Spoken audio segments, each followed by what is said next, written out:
Welcome back, tech enthusiasts. Today, we have some exciting news about the highly anticipated OnePlus 12, the next flagship phone from OnePlus.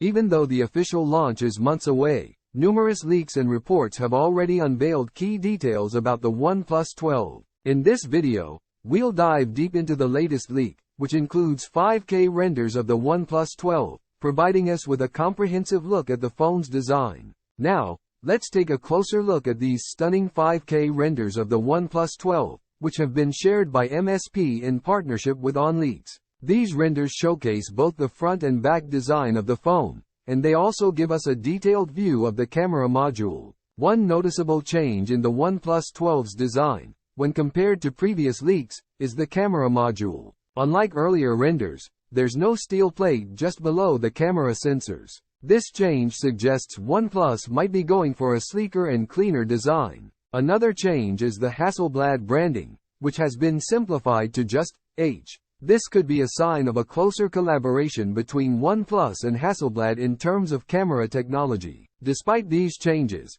the OnePlus 12 retains some key design elements from its predecessor, the OnePlus 11. It still features the signature curved display, which is likely to provide an immersive visual experience. The punch-hole selfie camera remains, and the circular camera module housing the main sensors is still present. In these renders, we see the OnePlus 12 in a sleek black color with a sandstone-like finish, which adds a touch of uniqueness to the device. The placement of the alert slider and power button on the right side of the phone remains consistent with previous OnePlus models. In conclusion, the OnePlus 12 is shaping up to be an exciting addition to the OnePlus lineup, with design tweaks and possibly improved camera technology. As we eagerly await its official launch later this year, stay tuned for more updates on the OnePlus 12 right here on our channel.